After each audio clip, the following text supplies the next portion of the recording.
A través del lente de Urban, un video podcast de Urban Photography. Bienvenidos al cuarto capítulo del podcast A través del lente de Urban, en nuestra segunda temporada. Hoy, en Historia de Fotografías Famosas, hablaremos sobre la fotografía, el niño y el buitre. Esta es una de las historias más desgarradoras y polémicas en la historia de la fotografía. No es solo el relato de una imagen, sino el de un hombre que capturó el dolor del mundo y terminó siendo víctima de él. En 1993, Kevin Carter, fotógrafo sudafricano, viajó a Sudán con su colega Joao Silva para documentar la hambruna devastadora provocada por la guerra civil. Al aterrizar a la aldea de Ayot, Silva empezó a trabajar de inmediato, mientras que Carter quedó un poco abrumado por la visión de ver tanta gente hambrienta y niños muriendo del hambre. Así que se quedó un rato sentado en un lugar, solo pensando. Mientras padres corrían hacia un avión de la ONU que había aterrizado recién, que llegaba con ayuda humanitaria, Carter se alejó del lugar y se adentró hacia unos arbustos y escuchó a un niño llorar. Encontró a una niña arrastrándose, tratando de llegar al centro de alimentación. Mientras la niña, fatigada, se detuvo a descansar, un buitre aterrizó detrás de ella. Carter se quedó muy quieto, tranquilo, para no ahuyentar al buitre. Esperó más o menos 20 minutos queriendo que el ave extendiera sus alas para tomar una foto más desgarradora o más dramática. Pero el ave nunca lo hizo, así que tomó la foto, ahuyentó al buitre y vio cómo la niña siguió arrastrándose hacia el centro de ayuda. Se dice también que Carter en ese minuto, después de tomar la foto, después de ver la niña cómo se arrastraba hacia el lugar de ayuda, se sentó, oró a Dios y lloró. Lloró largamente. La fotografía se publicó el 26 de marzo de 1993 en el New York Times.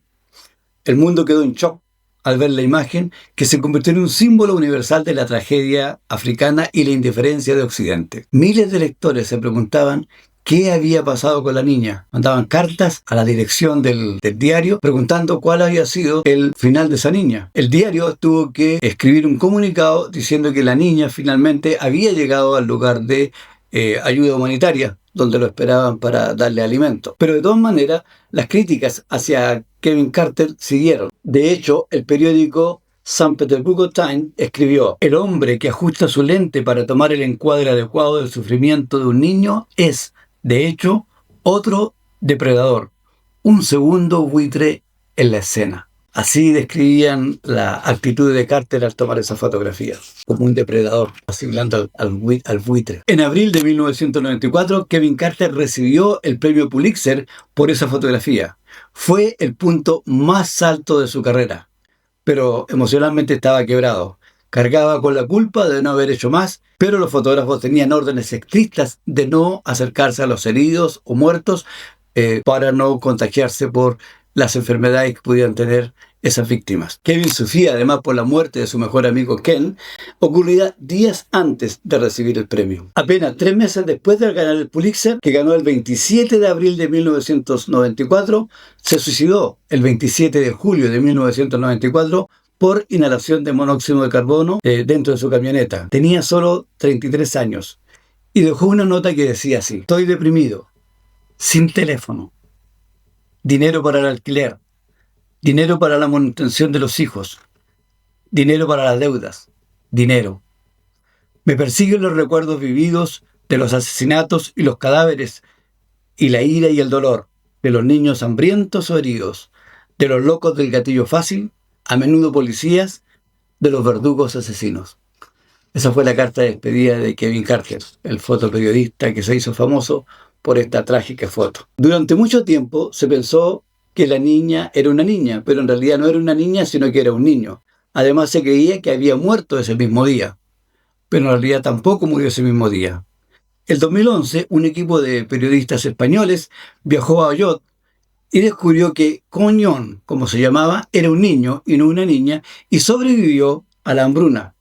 Su familia confirmó que creció, pero que lamentablemente murió el año 2007 debido a una fuerte fiebre, quizás malaria. ¿Quién era este fotógrafo y a qué pertenecía?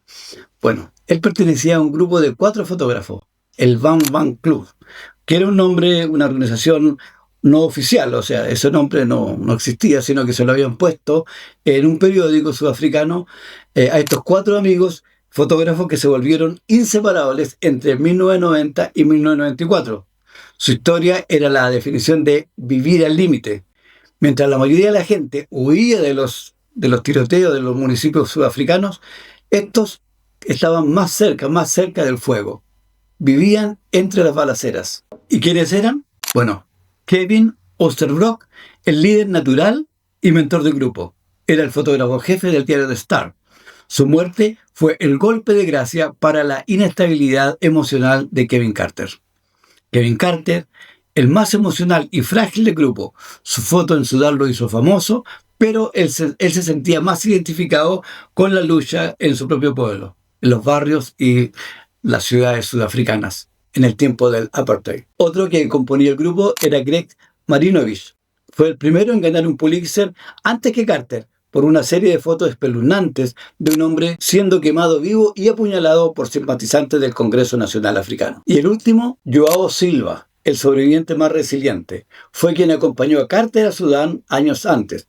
Después, el 2010, perdió ambas piernas al pisar una mina en la guerra de Afganistán. El grupo compartía una ética de trabajo extrema. Su lema tácito era que para obtener la foto perfecta había que estar lo suficientemente cerca para que el bang bang, el disparo, fuese ensordecedor. Muchos critican a este grupo diciendo que no solo eran fotoperiodistas, sino que eran adictos a la adrenalina y que se alimentaban de los conflictos y del dolor ajeno. Pasaban el día viendo ejecuciones, linchamientos y masacres, y por la noche intentaban olvidar en bares, lo que los llevó a un ciclo de depresión y abuso de sustancias, alcohol y drogas. El grupo se desintegró de la forma más trágica posible, en abril de 1994, solo 10 días antes de las primeras elecciones democráticas en Sudáfrica. Primero, durante un enfrentamiento en el municipio de Thokoza, Ken Oosterbrock fue asesinado por fuego amigo de las fuerzas de paz. Greg Marinovich resultó gravemente herido en el mismo incidente. Kevin Carter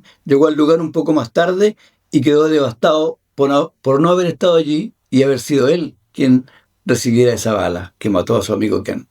3 meses después, terminó suicidándose. Les recuerdo que Urban Photograph también tiene una empresa que toma fotografías, videos para eventos, tanto en estudio como en los locales donde se realizan los eventos. Síguenos en nuestras páginas, te dejamos la información para que tú veas nuestros servicios y nos contactes para servicios tanto aquí en Suecia como en Europa. Y así hemos llegado al final de este 4º capítulo del podcast A través del lente de Urban. Espero sus comentarios, su like y suscribirse a nuestro canal de YouTube. Nos vemos en un siguiente capítulo.